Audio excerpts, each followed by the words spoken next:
to close out, I want to talk about Reliance. In fact, Mukesh is here, and we have been working with Reliance across the entire stack, right? Everything from what they're going to be, in fact, doing with Azure in their own data centers, and how they will extend it, how they're using it to build new solutions for their own industries and then take it to market, what they're doing with SMEs. Interestingly enough, for us, they're also one of the biggest customers of how to use LinkedIn to develop, internally better skills, better learning, better hiring practices. So it's sort of a great example of a business leader and a company which is in very diverse sectors to take a platform approach to use technology to create more technology, right? After all, Reliance today has many software engineers building very cutting-edge technology from what they're doing on the network side to retail side. Interestingly enough, they're also using the world-class technology to create all of that. So I thought it'll be a great way to sort of end this keynote by having Mukesh join me on stage and have a brief conversation. So please help me welcome Mukesh Ambani.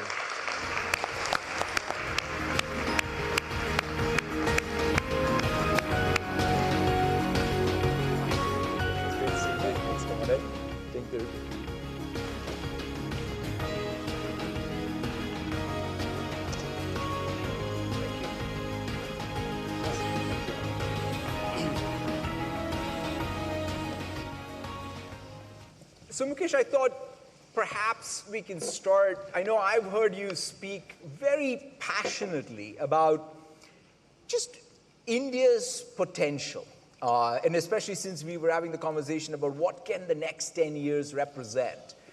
Maybe you can share, like you've talked about like how Indian economy will grow and how digital will be a big part of it. Maybe share your thoughts on how you see perhaps this economy thrive in the next 10 years. Absolutely. Before I answer that, Satya, on behalf of all of us, a very warm welcome to India and Mumbai. And I can tell you that I wanted to warmly congratulate you on your leadership and the transformation and the success of Microsoft over the last many years. And I think every Indian is very, very proud. What I admire about and what I learn in terms of saying that if in your leadership style, what you've demonstrated that if you have empathy, if you rely on partnerships and build trusts and relationships, and if you think about every mistake as a learning opportunity.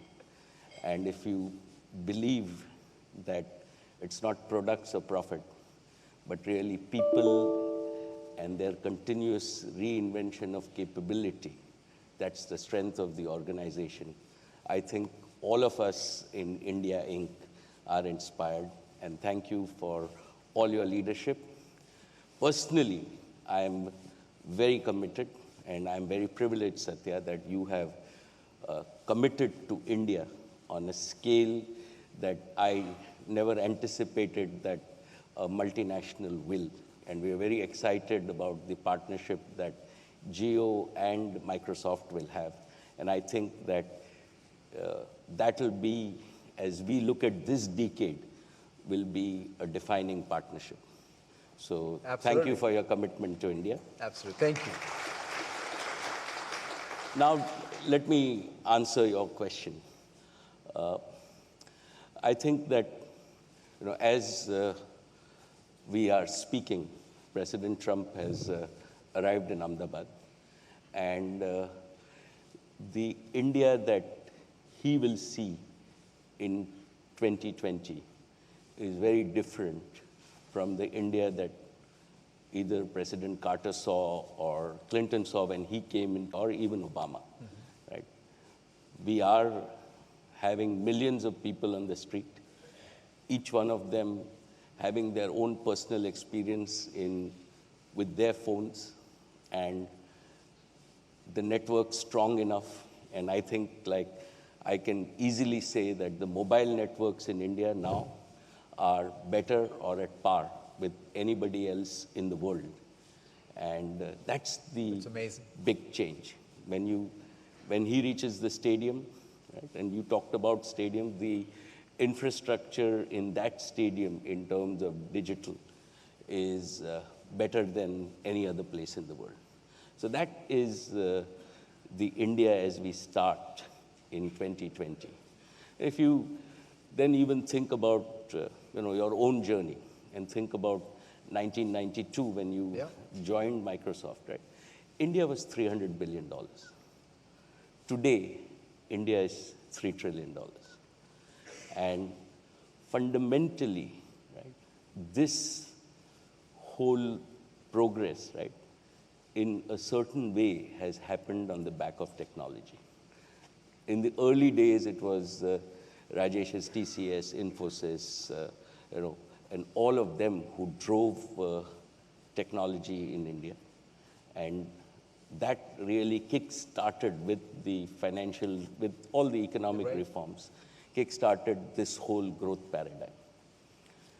It was supercharged in 2014 when Prime Minister gave us the vision of Digital India.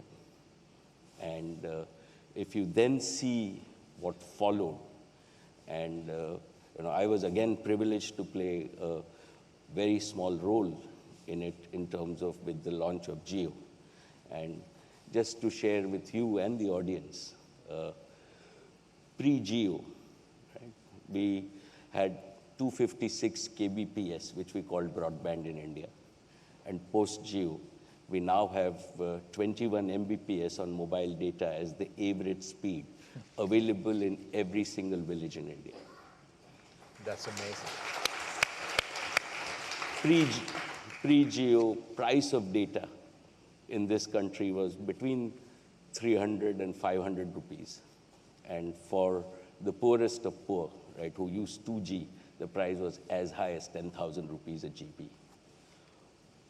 Post-Jio, the price is between 12 and 14 rupees a GB. And the usage, right, and a lot of what Jio has achieved in the last 3 years is 38 crore people, 380 million customers have migrated to this 4G technology. And that tells you the enthusiasm in the youth of India, the enthusiasm in consumption in India, and the enthusiasm even in my mother, who's 85 years old, and the amount of time she spends, right? So in your language, she has the greatest tech intensity and tech adoption.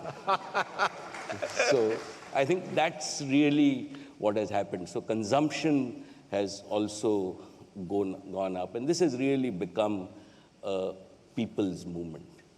And when you then talk about the financial sector, right, we just introduced UPI, and with digitization in December, right, we had 100% growth, and total UPI transactions in this country digitally were 2 lakh crores. So what has happened is that because we've got infrastructure, right, we are accelerating, and we are just at the beginning of this whole journey. And that's one of the things, Mukesh, I was going to ask you, because in some sense, all of what you've done in laying out the network capability, you talked about what that has led to, this, people being empowered, consuming more, using more, and you have the best rates and connectivity today. Now, you also have an ambition to say, what can you do for small businesses, medium businesses, large, because you're now even saying, okay, how do we, in fact, our partnership in some sense is about how do you take what I talked about, combine it with your domain expertise, your technology, and completely change even the landscape of broad sectoral change. So let me, again, Satya, start with saying that Reliance was founded as a startup even before startups became, like my father founded Reliance with a table and a chair and 1,000 rupees. It was 5 decades ago.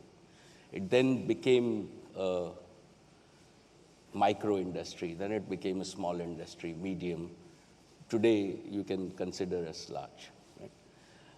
I have been, again, very fortunate in terms of knowing Steve and Bill from my Stanford days. So it was even before Microsoft was founded. Steve was being recruited by Bill. Yeah, that's right. And I've seen the growth of Microsoft since There then. must have been something in the air that both of you dropped out.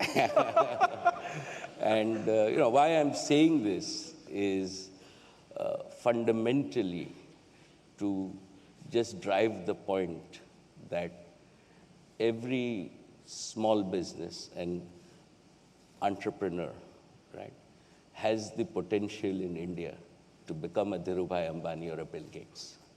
And that is the power, that is what differentiates India from the rest of the world. I think that the entrepreneurial power that we have at the grassroots is enormous. And what this decade will offer, right, and if we even see the opening balance of small, medium, and micro enterprises, right, we have to realize that for India, they really provide 70%, even without any enablement, right? They provide 70% of India's employment. They drive 40% of India's export. Yeah. And they are critical to all the economic activity that we see. And they have done this, again, with zero technical enablement and adoption. So the opportunity there is to really go from no technology, no digitization, and really pole vault to adopt. And our opportunity between Jio and Microsoft is to really give them full service to make sure that they are fully enabled with the tool set, the data sets, because the mindset exists, right, to really propel India forward. And that is even a bigger opportunity than the consumer piece that we have seen in the last few years. That's tremendous. I mean, tremendous. I mean, maybe we can close out. I mean, you sort of referenced how your father, 5 decades ago got started with a dream and a hope of what is possible and created what is today, one of the most amazing stories in business. When you now leading this organization, look out, what sort of drives you? What inspires you? What is it that you would like to see happen? Well, I think that the opportunity that we have for India really is the opportunity to become the premier digital society in the world. I think with all the components that are coming in place, right, as we grow and march forward, right, I have no doubt in my mind that we will become among the top 3 economies in the world. Right? 20 years ago, we were saying, okay, where will India be? Now I think that if you talk to anybody, there is no doubt in anybody's mind. We can argue about whether it will happen in 5 years or 10 years, but it's going to happen. And we will be in the top 3 economies in the world. When that happens, right, our opportunity is, will we be the most technically enabled society? Will we be having all our development enabled by all the tools of technology? Can we really be a pace setter in terms of using all technology? And again, what our Prime Minister says is, can we then use technology for businesses so that businesses have ease of doing business, but we then in partnership deliver ease of living for every citizen of India and build a society that is equal, has ethics, and really gives equal opportunity to empower everybody to find their potential. And that, I think, in the coming 2 decades, right, is the opportunity that India has. What next generations of India will see is a very different India than what you and I have grown up in. And I think all of us should be working towards that. Our own partnership between Jio and Microsoft, right, will work with businesses from startups to micro enterprises to merchants and shopkeepers to really large enterprises in partnership, really to drive and enable and build this new India. In fact, one thing that Akash will sort of really be on me if I don't mention is even gaming. I think in the next decade, you may become a gamer. That's difficult, but I think that Akash is very excited in terms of India. Like, gaming doesn't really exist in India. And with everything that we're doing in xCloud and our broadband connectivity, right, I think that there is huge potential. And for some of us who don't know what gaming is, right, it's very hard to imagine that gaming will be bigger than music, movies, and TV shows all put together. But we will see. Fantastic. Thank you so much, Mukesh. Thank you for your leadership and success. Thank you. Thank you. Thank you. Thank you all. Thank you very much. Thank you, Satya. That was good. Thank you so much.